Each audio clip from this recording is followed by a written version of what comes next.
Hello, and thank you for joining us for today's webinar, Reinvent the Future. What if you are not equipped to transform the future of your organization? We're delighted to have so many people join us today, and I know you'll be glad that you did. My name is Jesse Fry, and I head enterprise marketing here at Singularity University and have the distinct privilege of moderating today's webinar.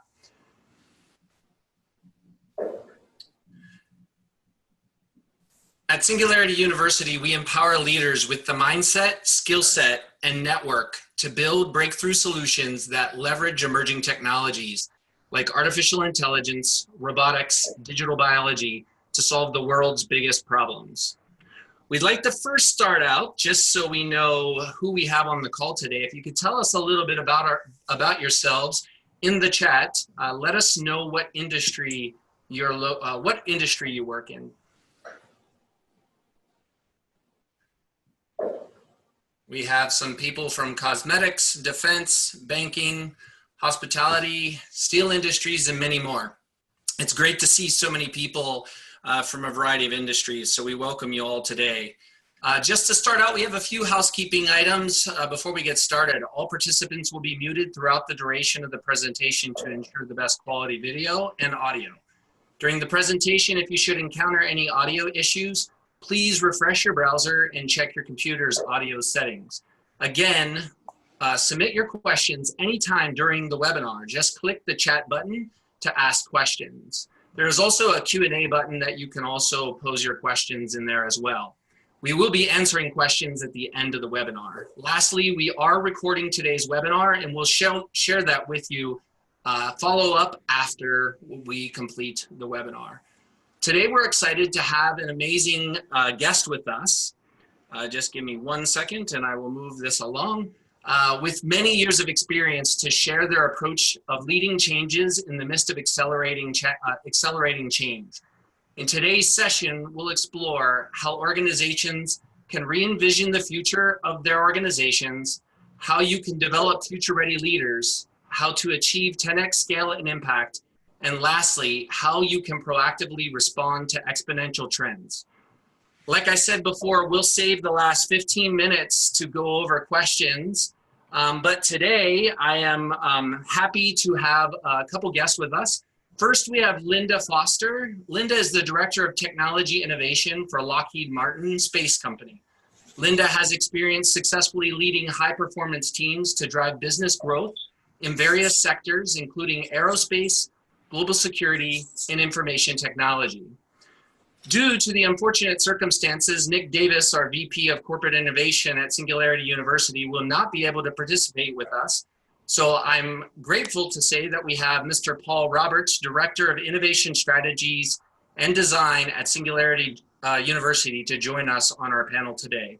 Paul has been with Singularity University for the last 3 years and facilitates our executive leadership programs across the globe and has deep interest in the implications of exponentially accelerating technology on the innovation challenges of large corporations. Thank you both for joining us today. Thank you for having us. So to get started, I'd like to first pose a question to each of you. So Linda, when you think about the future of your organization or organizations in general, what do you think will be different in the future versus now? Well, I think further down the road in the global security market, everything will be different. Everything from our customers and the way that they procure our systems and solutions to the people. We are seeing a huge flux of senior folks retire, and within 5 to 10 years, our entire workforce will be run by the younger generation. As far as our products goes, I think that emerging technology will advance those capabilities in ways that we can't even imagine.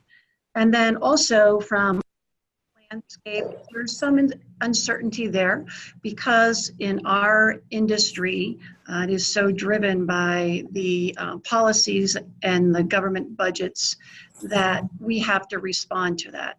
So I see the entire ecosystem in which we operate and do business, as well as our customer, will be changing significantly.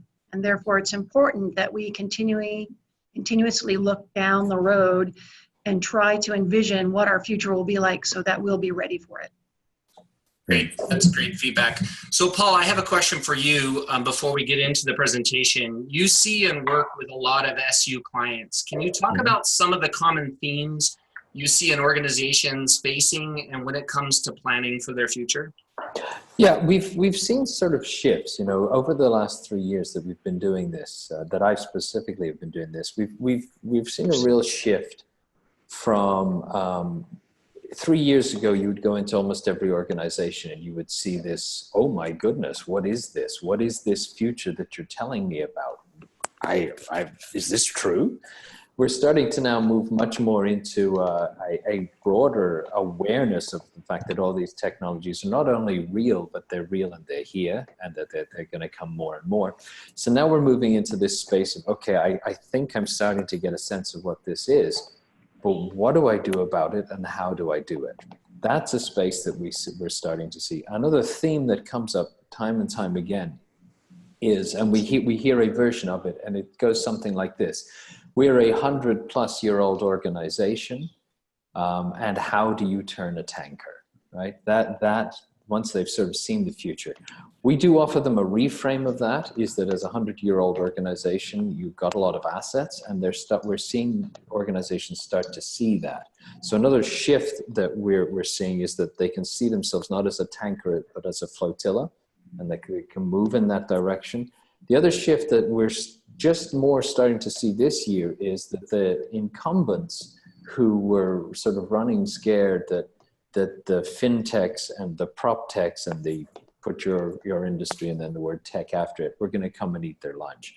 We are now starting to see a little more confidence within the incumbent organizations that have had exposure to these exponential technologies about the fact that they actually do have a strength that they can bring to the market. The challenge that sits out there is not only seeing the future, but it's also saying, how do I change my culture and how do I deal with this agility in an organization that is structured into silos designed specifically to get organizational efficiencies? Those are the key things that we're starting to see. Great, sounds good. Well, I'll let you at this point take over, Paul, in presenting, and I will be posing questions throughout as to the panel.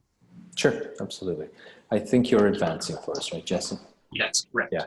So this is the classic slide that we share with everybody, and this sort of gives you a sense of what is driving the change. This is called the law of accelerating returns. Ray Kurzweil, who's one of the founders of Singularity University, he designed this graph, and what he did was he got a sense that there was change happening, and he wanted to quantify it. So he went back all the way to the census, U.S. Census of 1890. When electromechanical computing was being used. And he went all the way through the relay switches, which is, if you know, the Enigma machine and Alan Turing's machine, and that's the relays, through vacuum tubes, through transistors, to today's integrated circuits. And he mapped it out. This is a logarithmic scale. He mapped it out on the basis of how much computing power can you get for $1,000. That's essentially what this represents. And as you can see, that curve has continued, and it's actually got a bend to it. So it's accelerating at an accelerating rate. And that has continued through wars, and some say maybe because of wars, through the Depression, through the First World War, the Second World War, and it keeps going up and up and up. And that last band that you see, the last band on the right, that is integrated circuits. That's where Moore's law sits. And you know, Moore's law is essentially what Gordon Moore said in 1965, saying that the number of circuits on an integrated board doubles roughly every 18 months to 2 years. He said that in 65. Referring back to 58. He said it would last for another 5 years, then he said it would last for another 10 years, and it's been going on and on for the last 50 years. You will hear, and there's a legitimacy to it, that Moore's law is slowing down because of the actual physical constraints. But what Ray's law of accelerating returns is saying is each of those paradigms that came before, they also slowed down. So you can imagine it as a series of S-curves, right? And so this Moore's law is just the fifth of these paradigms, and there's a sixth one out there. So you can reasonably expect that this curve will continue to accelerate at an accelerating rate.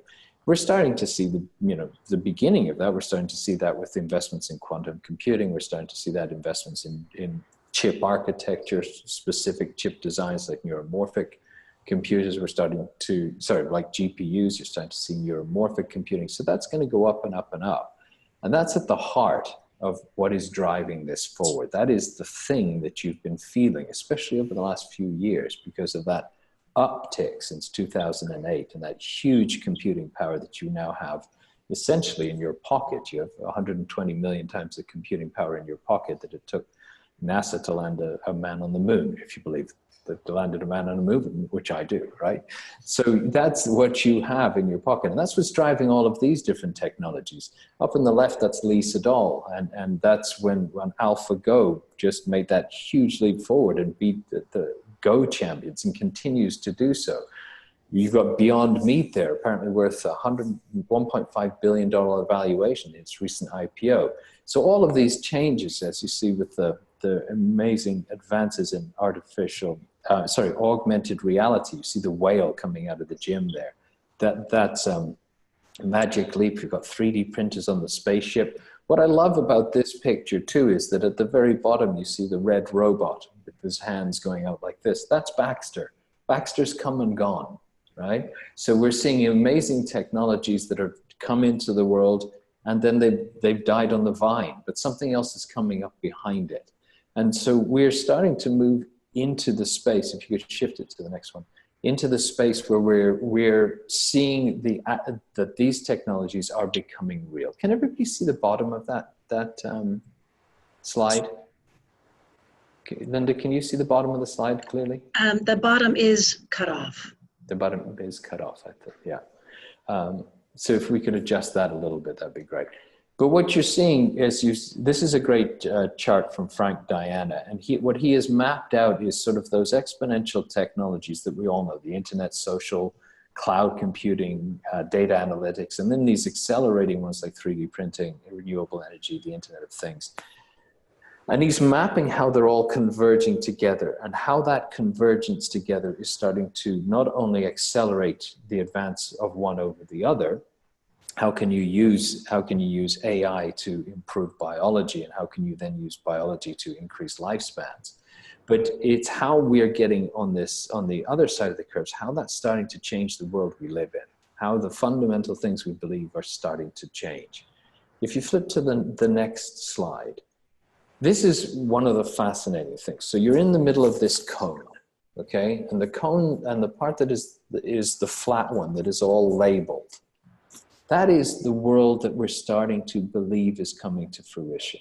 But we're human beings, and as human beings, we tend to think linearly, and we also tend to think tangentially. So when things speed up, we go, okay, I get it, things are speeding up. And then you say to yourself, okay, I get the speed, we're now going at this speed. The problem is that things are accelerating. So if we shoot off on a tangent, we're still missing the acceleration. And the curve that is to the left is that what is going to happen if, which is more than likely, these changes are going to happen sooner than we think. So whatever you think is probably 15 years on the horizon, that could be here in 7 years. And how disruptive will that be? Not only from a business sense, but from a social sense and an economic sense. So this to us at Singularity University, and based off Ray's teaching, also tells us that we have to learn to be exponential thinkers, and we have to get as far ahead of that curve as we can so that we can see the different things that are coming and that we can start to build the futures that we want to live into, not just the ones that happen to come. Cody, could you shift to the next one? So this is what we're talking about when we were talking about disruptive stress. As you can see, that blue line is the tangent of that curved line. And that blue line is incremental thinking, linear thinking. And that's the way we're all wired. Okay, so we're all wired to, unless we deliberately think otherwise, think linearly. But if we can start to think exponentially, we can start to see the bend in the curve. And that is a huge opportunity for us, because if the rest of the world is thinking linearly, they're not seeing how fast everything is coming, and they're potentially not even seeing what is coming. So if you can think exponentially, look within that curve and say, this is what the future is going to be 5, 10 years from now, or even 25 years from now, you're going to see the opportunity and the threat. You're going to see it ahead of everybody else, and you'll be able to move at the speed that is needed to meet that future and create the one you want to. Great, thank you, Paul. Linda, I have a question for you. With the speed of change and technologies taking place in the marketplace, how does a leader or you stay current on the latest trends?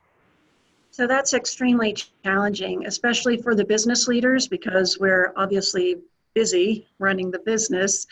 What I have found that the best way to really keep ahead of that curve and try and look down the road is, your own reading that you do. There's some great books out there, but for me, it's really been my network.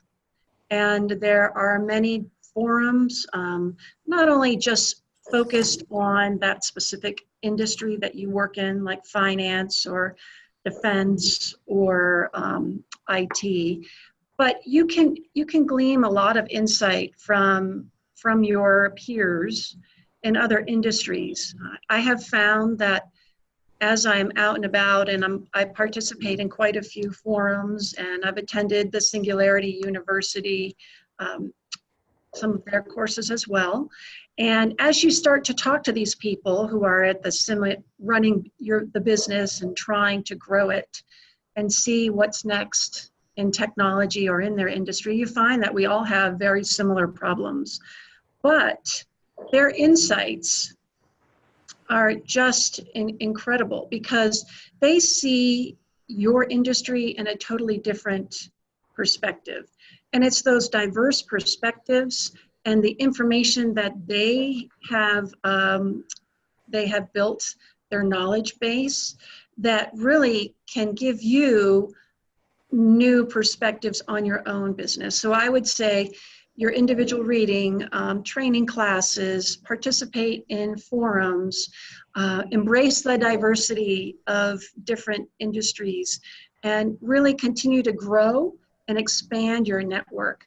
And not just at your own level, but at all levels. I like to reach out to the junior folks in our company, as well as, I'm a mother. I have young professionals who are my children, and just talking to them and listening to what's coming down the pike. So not only on your own, but really try and look everywhere. The other thing is, you can always hire a McKinsey or another contractor to do your scanning, or Singularity University has even helped us with some of our tech scanning in the future. But, it's usually those things that you least expect that really are the big changers. Great, thank you so much for that insight. So we're going to move to the next section for developing future-ready leaders. So Paul, I'll let you take over again. Thanks very much. So one of the things that, if you look out into the world, and we're seeing this as well, right, is some 3 different studies you see here. One is from HBR, indicating that 54% of organizations are in the midst of transformation. Here's one that 23% of businesses are future ready, from MIT Sloan Management. That was in the winter of 2018. That number also tells you that 77 aren't, right? Which is a huge number. And then only 7% of CEOs believe their companies are building effective global leaders. And that's a couple of years ago. This is starting to shift. If you could shift slides. This is starting to shift. And I think that this quote is a good quote. It says, leading enterprises are reshaping themselves to rapidly adapt to any disruption. In essence, they're creating liquid workforces by embedding the assumptions of constant change enterprise-wide. Companies can access critical skills sooner, innovate faster, and operate more effectively. That's from Accenture. And what I really like about this idea is the assumption of constant change. As we said in the slide a little earlier, what's critically important about that is, one is the constant part of it. I think we have somebody with a mic. One part of it is that is, or am I hearing myself maybe? One part of it is that is a constant change, and the other part of that is that is an accelerating change, right? So you have to stay in that motion, that mindset that there is no stopping place. This is not a story with an ending. This is a narrative that is ongoing. And one of the critical parts of this is to be looking through that exponential lens, as we've mentioned. You don't want to be in the tangent of linear thinking. You have to be in the lens of exponential change rather than a linear change. We shift one more. So the way we have started to frame leadership, and a lot of the stuff that Linda just said is very, very much on mark in terms of what we're seeing as well, and it's a great reflection of that, is we're saying we're surfing the wave of leadership. If you could just shift one more. So this is the way we look at it. To be a future maker, it's not enough to expertly ride these waves of disruption, right? You have to actually be the wave, right? Which means that you've got to create the disruptive force and then ride it until it's time to disrupt again. So it's wave after wave after wave. And I think it's a really good analogy. And if we stay in this idea that we're in constant motion and that we are creating the waves and we're riding those waves, that really gives us a different call to action. So when we call this surfing the wave of leadership, and we've broken this down into sort of 4 different aspects. And it's an acronym. Everybody has an acronym. We think the WAVE acronym is a good one. The wonder, adapt, value, and evolve. And if you could flip into the first one, I'll go through them. In the wonder stage, right? This is a 360 mindset. You've got to be able to, first of all, I'm going to do this a little out of order, but you've got to embrace that this technology is coming, right? Which is the third point there. And you then have to forecast and envision the future, start to forecast that future, but there's lots of different futures that are possible. So when we say align around a purpose, that is really at the heart of that is, what is the future you want to live into? There could be dystopian futures, utopian futures at the far ends of it, or there could be just a world that you want to happen. And that's the purpose that we talk around. We want to create, for example, in a pharma company, we want to create a word of not sick care, but health care. We hear that a lot, right? And then we say, okay, that is our vision. What does that mean with all of this different technology? And just as Linda was saying, how do you scan the environment to anticipate the future? Network out with everybody. Take a look what's going on. Read as much as you can. Get those diverse perspectives, like Linda was saying, so that you're getting the biggest picture of the future you can, and constantly do that, because this stuff is constantly changing. And then, as Linda also was saying, she said, you know, how do we manage that tension between running the business and growing the business, making sure that our operational world works, and making sure that we still have a vision of tomorrow so that we can get there. So those are some of the key skills under the wonder aspect. When we talk about this adapt aspect, this is going to do a lot with the fact that we all have biases that we bring in. We all have mental models, right? Everybody has a mental model of the way they think the world is. The truth is, the world isn't that way. The world is however the world is. And we've developed those mental models over the years through the experiences we've had, the families we've come through, the things we've been exposed to, the readings that we do, and the general industries that we've been in. So we have to start to challenge those biases and unlearn what we think is true and relearn new skills. And when Linda was talking about getting a diversity of opinion from outside of your industry because they'll see it differently, one of the real skills of a leader is to be able to listen to that through the lens that is being presented to you, and try and break those filters of you saying, oh yeah, okay, I get it, that means this, because it may very well not mean that. It's one of those things where we always say, how do you know that your filters is being challenged? Often because you'll say to yourself, well, that's the dumbest thing I've ever heard. At that moment, it means that you don't have a mental model to process it. And if you then start to deep dive into, well, what if that thing has truth and value? How do we start to challenge our mental models?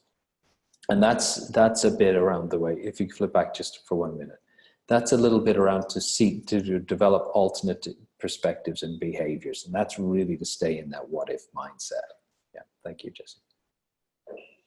And then this value thing is around this common purpose, right? When we talk about the purpose of an organization, you often see organizations see themselves as the center of the universe. But as this technology is moving at such an incredible pace, it's really starting to move more into an ecosystem model. And you actually, Linda was using the term ecosystem as well. We're starting to move into the ecosystem. And that ecosystem is not revolving around us as a single entity, but it's revolving around a purpose that we share with other people. And so if you come from the Michael Porter world of looking at suppliers and buyers and the amount of force and power they have and having to control that, this is very different. This is really about taking a look at the value of everybody in the ecosystem, what they bring to that common purpose, and how to enable them to bring that value into the system so that the whole system rises. This really is an all ships rise with the tide approach. And it breaks the walls of what you think is your organization. And it says, actually, we are part of this ecosystem and we have to let the ecosystem thrive. Which, by the way, Michael Porter did say a long time ago as well in different work. And the final one of these is this idea of evolve. And we all see with these exponential technologies, and the media definitely makes us see these dystopian futures because no conflict, no story, right? The world doesn't have to be that way.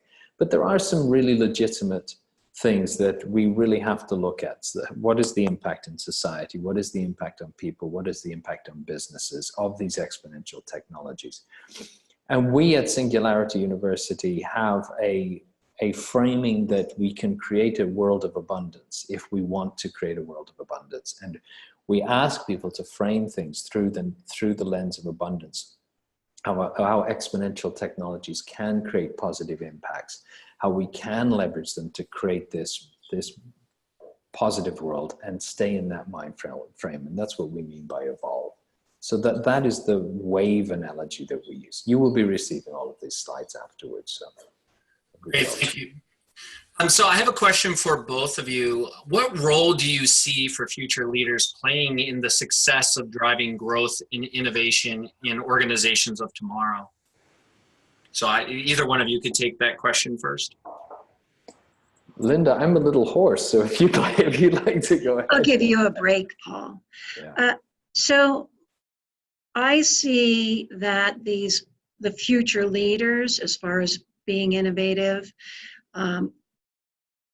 like today, they have a vision, but as we move forward in this constant state of refresh and trying to keep up with the pace, that vision, they need to be more focused in how they realize that vision.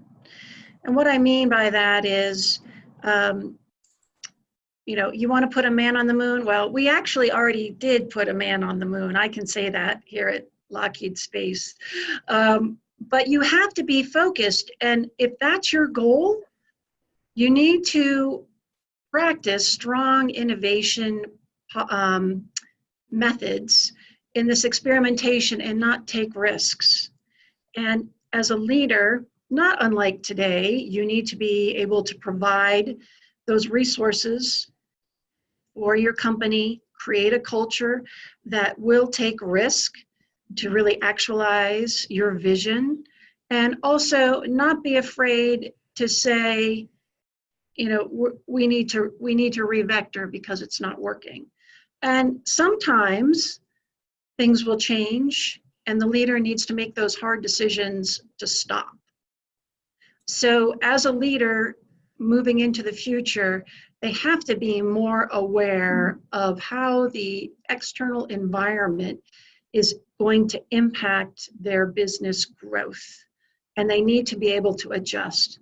Much like Paul was saying, they need to be more agile. It's not No longer is it, here's my vision, here's my strategy, here's my long range business plan for 3 to 5 years. It's going to be a constant state of refresh. And I think that the leaders of the future will be taking more risks. Great, thank you. So we're about halfway through. We'll go into the next section, which is create breakthrough solutions for 10x innovation. And I will pass it over to you, Paul. Great, thank you. So this is, in reality, innovation management is just a form of looking into the future, being creative, imaginative, so that you can carve out a new niche before your competitors. It's a good quote of what this is. You flip to the next one. So what we are, this dovetails a bit with your last question, Jesse, and it is that idea of what is the world that you're going to live into. And it is very much dovetailing with what Linda was saying about the idea that you are subject to external forces. It makes me think a little bit about Jeff Bezos's quote, and I'm paraphrasing, but essentially if you ignore external forces, you're going to die by them. So when we start to look into the future, that future is not only going to be different for us as an organization, but it's going to be fundamentally different for your customer or your consumer. One of the examples we like to use is, imagine a world of driverless cars, which doesn't take as much imagination as it used to, right? In a world of driverless cars, if you are in the business of keeping drivers awake, that's going to be a problem for you. So if you're in the energy drink business, and 23% of energy drinks that are sold in the United States are purchased at a gas station and consumed by the driver while the driver is driving. So the context of 23% of your business is just shifted, because in a driverless car, the driver doesn't need to stay awake because there isn't one, right? So we ask our clients and our groups to really take a look out into the future and see what the world is going to be like that they are going to live into empathetically. Try and imagine that world. The process that we use is a sort of a design thinking inspired process where you take a look out into the future in a problem sprint. You try and empathize. We do classic ethnographies as we're trying to envision the future. We go through a solution sprint where we start to refine and define what the critical insight is and the critical problem that you're trying to solve towards. Start to ideate around how could we design products to meet the want, need, or belief of the consumer or customer in the future. And then we go into a rapid prototyping so that we can learn quickly. We can fall without failing, and we can rapidly test a very rudimentary prototype and then start to move it closer and closer and closer into something that would be close to the market. And then we go into our final go-to-the-market sprint, where we're really looking at more of the quants and the business cases. This is how we help our clients look into the future. It's this 4-step process, very much summarized here. Let's go and do the research. We do tech scouts. Linda had mentioned that earlier. We sort of help them see what the future is going to be like for their industry. What are the key technologies that are going to be impacting their customers or the way they do business? Let's synthesize that down to some key insights. Let's build a forecast of a future cast, and then let's start to reframe the problem, start to ideate around this new insight we have, and then go through the loops of those build, measure, learn loops that you can see in the prototype phase, and then take it out to the big leap into the market. I like this slide because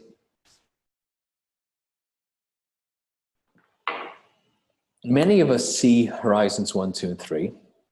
There's so many different definitions these days of horizons 1, 2, and 3 in terms of how you're building out your innovation portfolio. But the critical part about this slide is it tells you how it feeds into your future.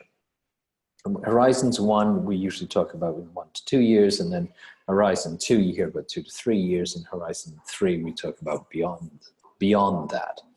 But what we don't talk about is how they feed into the true strategy of your future, where your company is going to be. And as you can see, Horizon 1 innovations, which are usually incremental innovations in either your product or the way you're doing your business, is very important for the business that you're running today. They're sort of table stakes for running the business today.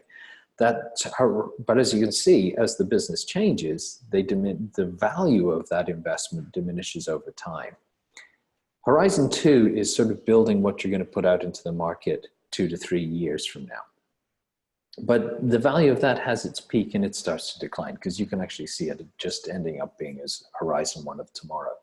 It's Horizon 3 things that is critically important for building a future vision. That strategy that we focus on, that strategy that is being driven by exponential technological change, it starts today, right? So your Horizon 3 investments are the pockets of the future, as it says here, that you're investing in today, these base layers that you're laying down today that are working towards your vision of the future. An example we give of this is Google Street View, right? Google Street View, when it first came out, everybody sort of has in their mind that this is going to be an application to retail. But in reality, Google Street View is part of the vision of the future of driverless cars, because that investment in creating a digital version of the world means that Waymo, Google's or Alphabet's driverless cars, has an advantage over other driverless cars in that it already knows where stop signs are, because they're there, right? They're in the digital map. So you can lay down these base layers of the things that are moving you towards your future vision. Some of the data strategies that would be put in place today will be moving you towards your future vision. This idea of a data exhaust, what data should we be capturing? That if we were capturing it, we could get to this future vision.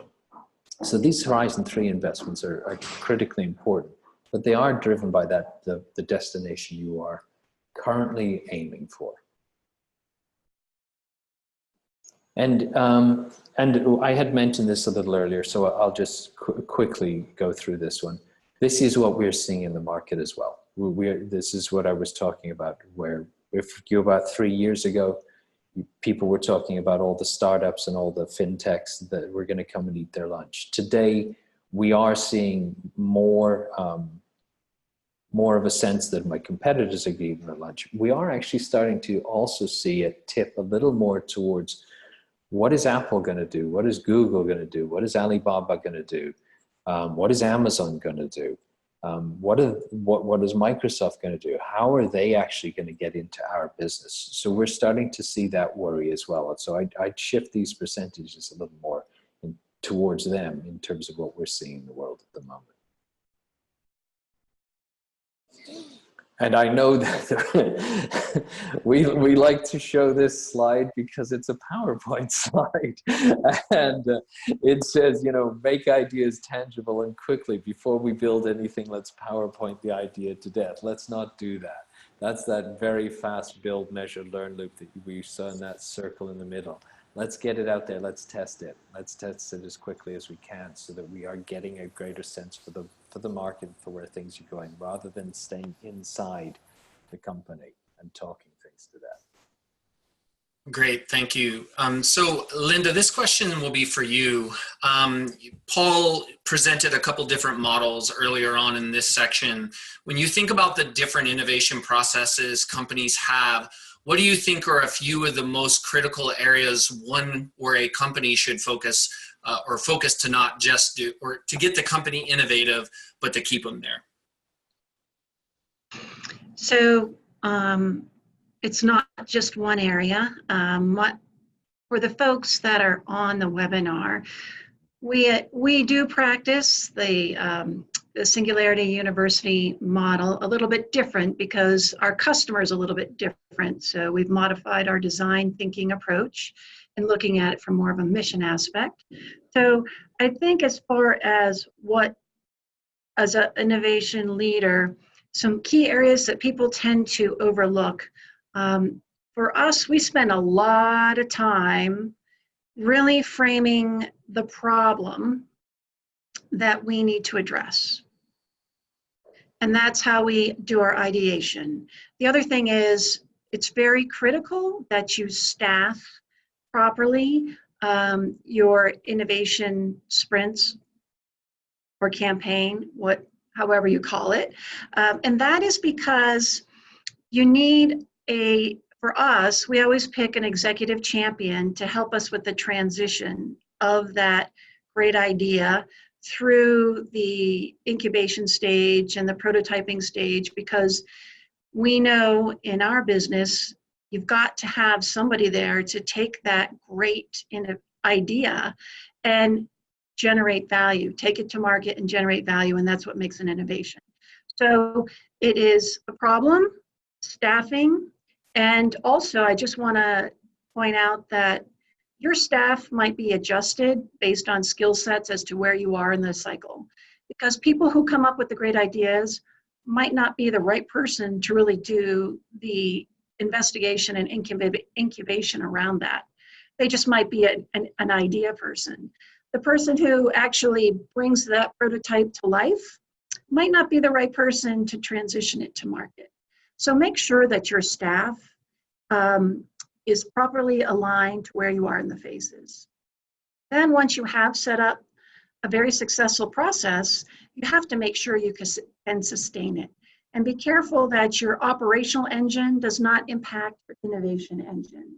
Because for a business that has been in operation for a while, and you do want to continue to grow, and therefore you set up an innovation campaign or activities, you don't want to impact your operational engine such that it impacts your bottom line growth.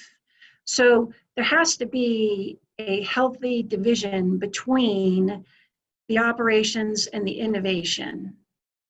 The next thing is your leadership should always be there fostering a culture of innovation, because without your leadership, I would say that your ideas are probably not going to be supported the way they need to in order to get the right resources and the funding and the time and the support they need to transition them to market.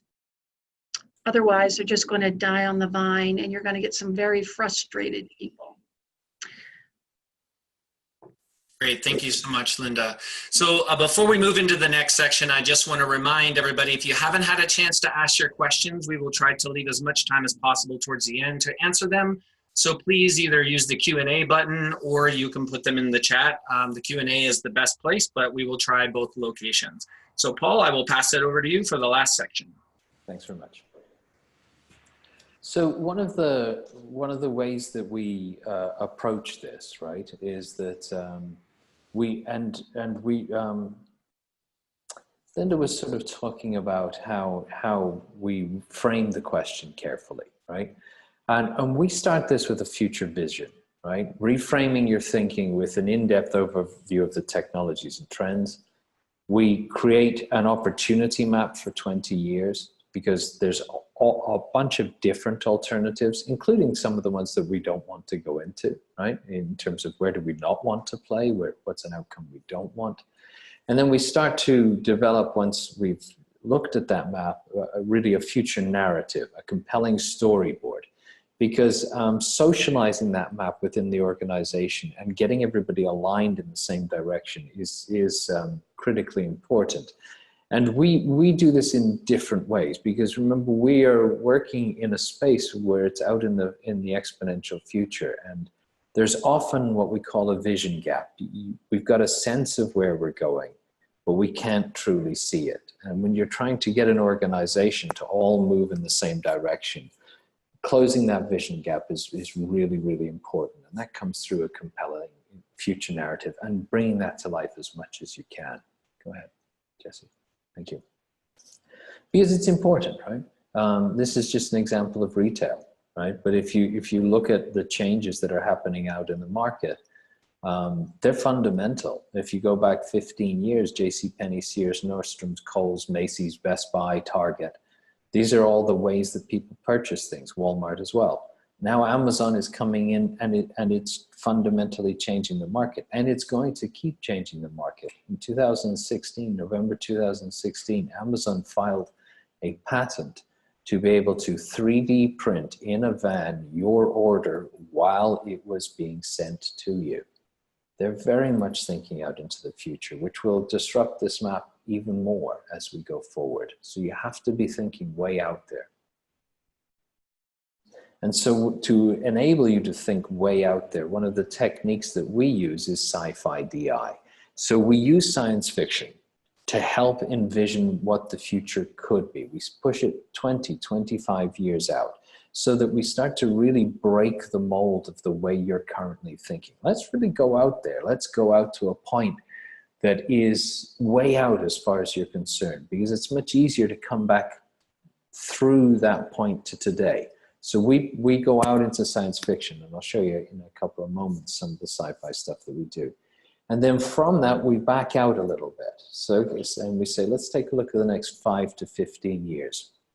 Let's do some scenario planning. What are some of the alternative futures, like I just mentioned earlier, that we can start to see? Which are some of the scenarios that we want to work towards? And then we can come back out even further, and we can say, okay, so what are some of the exponential technologies that are critically important for us today to be able to reach that 5 to 15 year scenarios that we want to live into? And how do we start to plan to put them in place today? How do we accelerate them today? If we're in that wave mentality, where we're not only the surfer, but we're actually the wave itself, how do we actually start to create momentum within the ecosystem so that that future that we want starts to happen? The example that I always like to use with that one is Henry Ford. If you go way back to the beginning of the previous century, Henry Ford saw a world in which cars were the main form of transportation. And he started to build those cars. And then he realized that nobody could afford those cars. So in order to create the wave, that it became the everyman's way of transporting, he started to pay his employees the wages that were necessary to be able to buy one of his cars. So yes, he was focused on the technology. Yes, he was focused on doing the production lines to be able to make them happen, bring the costs down. But he was also focused on what else within this whole ecosystem do I have to do to make the wave so that we can start to create the tomorrow that he's starting to see. So when we're doing the tech mapping, we take a look at that. We take a look at when things are going to come into play, what technologies are necessary for those outcomes, and how can we track them, and how can we actually move them forward. This is an example of how we help people envision the future. And this is a mechanical dog and a baby carrier at the same time. So this mechanical dog carries the baby, guards the baby, and walks alongside the person, and is also a pet. It's far out there. You can go, well, I'm not sure I'd have one of those. But if you didn't imagine it and didn't start to think about it, it wouldn't be within your zeitgeist, within the world as you're starting to see it as it could be. If you flip to the other one. And then so that we can make these ideas portable, so that everybody can see the vision, we use a lot of sci-fi DI. I was working with a client a little earlier in the latter part of last year, and we were taking a look at the future of distribution. And we brought in one of our whiteboard artists and one of our graphic artists who, while they were creating their different visions of what the future could be, both H1, H2, and H3, the graphic artist was creating that vision. And then at the end, we all got up and we all stood there and we could all see it. That vision board of what the future distribution is going to look like is now being shared throughout the organization, so that when they have these conversations, they have this common theme in their head, which if you were just trying to articulate it, it would be very, very difficult for somebody to see what you're talking about, especially if you're in a distribution company. People are locked into the logistics of today, which work well, but they're not the logistics of tomorrow, which they have to work towards. And so when we create these incredible futures, you have to ask yourself, what's the path to get there? And one of the processes that we use is retrocasting. So if you take a look at that future and say, okay, for this thing to happen, these are some of the technologies that have to be in place, converging together, or just fundamental as a driver for that reality to happen. And we want to track it. We want to say, okay, if that's something we've got that we think is 5 years away, let's take a look at the technologies. Is that a reasonable expectation in terms of how technologies are moving? If the answer is no, that's 7 years away, then we put all those technologies. This is one of our products. This is called Dash, and it's a way of tracking technological progress, especially the technologies that are critically important to you. You can take a project and a forecasted project, you can do that retrocasting of all of the different technologies that need to be in place, put it into Dash. Our experts will give you a sense of when we think those things are going to happen. And then we scan the technology to see, has it moved up? Have we had one of those surprising moments, when all those AlphaGo moments, where all of a sudden it's there? So you can track the progress of your project through that. It's a very good product. Yeah. Jesse. Great, thank you. So we'll go ahead and spend we've got about 9-10 minutes remaining. So we'll go ahead and answer as many questions as we can. We've got some amazing questions from the audience. And if we don't get to your question, we'll try to do the best that we can to answer those and provide them out to the audience after the event. It may take us a few days to do that. But the first question I have is, can you provide a practical example of liquid workforce as provided on the Accenture view? And I'll give that to Paul, because I remember that you presented that slide. Any ideas on practical examples of the liquid workforce? Either one of you? Linda, feel free if you want to jump in. Could you bring the slide back up again for context for everybody? Yes. Yeah.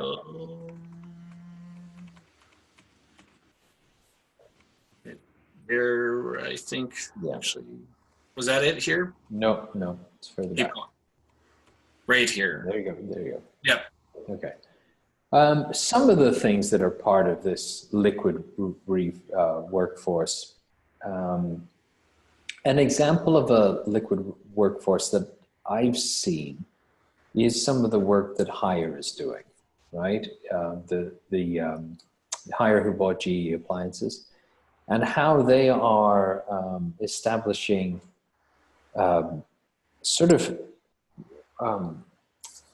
it's almost like a pod that self-forms, and it forms with people from the company, people from outside of the company, the customer themselves, and that is a temporary application of what they are doing there.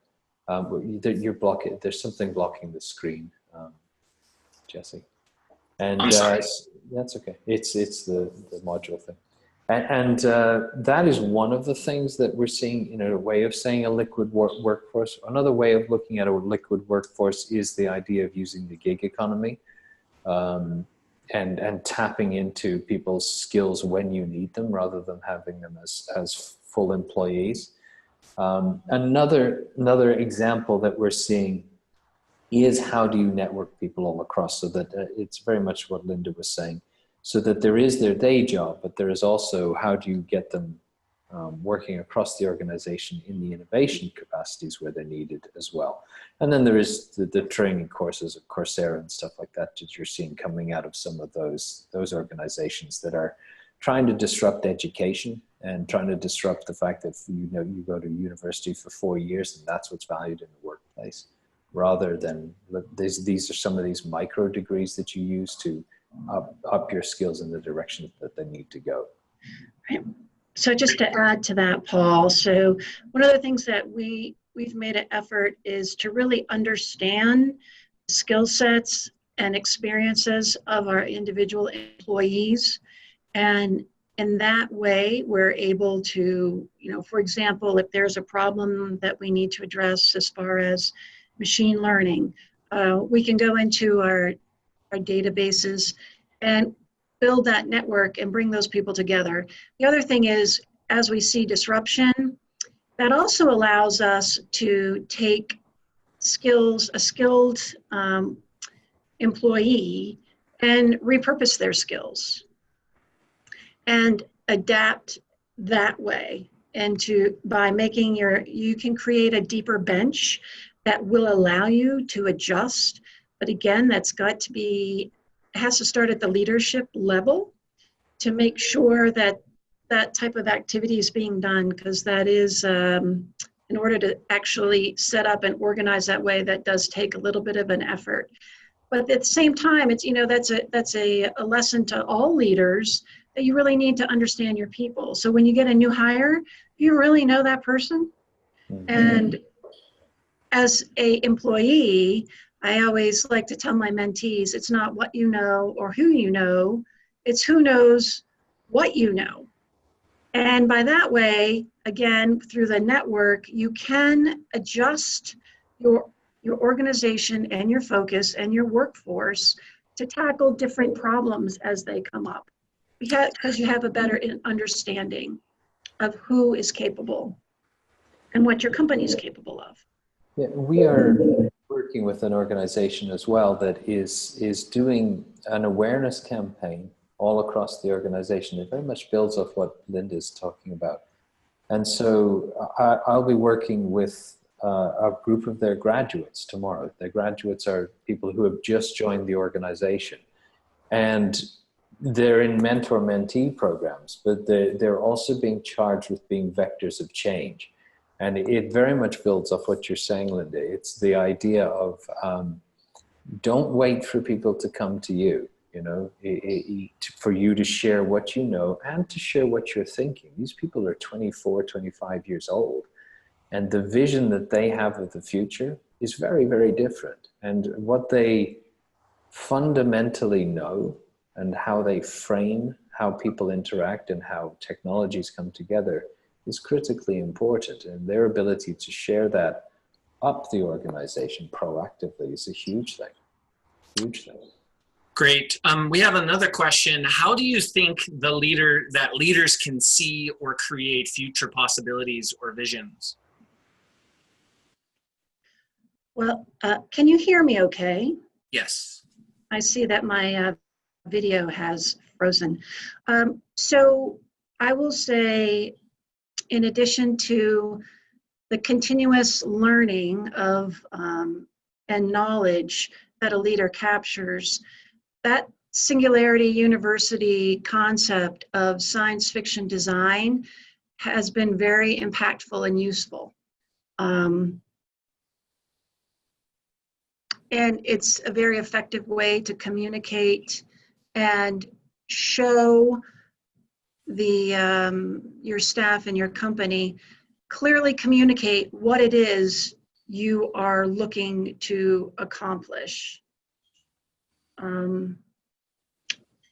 The other thing is pushing them and building this relationship of trust that will allow your employees to feel free to come forth with their ideas and not feel that they're being judged if they come forward with like this crazy idea. It's usually that crackpot idea that really becomes the biggest innovation. What about you, Paul? Well, I completely agree with you. I definitely agree with you on the sci-fi DI aspect. I mean, because we've seen it. We've seen people start to break the way they think about the world and start to vision a new world, which is critically important, and communicate it through. One of the things that you mentioned about the crackpot ideas, I've been in the innovation business for a long time, and the importance of a leader in the way that they receive an idea changes the whole tenor of the room, right? If as a leader you give any signals at all that you're not open to crackpot ideas, you won't get any, because the truth is that maybe the first idea is a bit wacky, and the second idea is, but the third idea might be that idea that is landing in the place that there is a gem lying in it. But if you reject the first idea and you reject the second idea, you're not going to get the third idea. And the nuances that we have seen in rooms and the nuances we've seen with leaders can be phenomenal. I was in a session a couple of years ago where an idea was presented to a leader, and the leader's response was just this.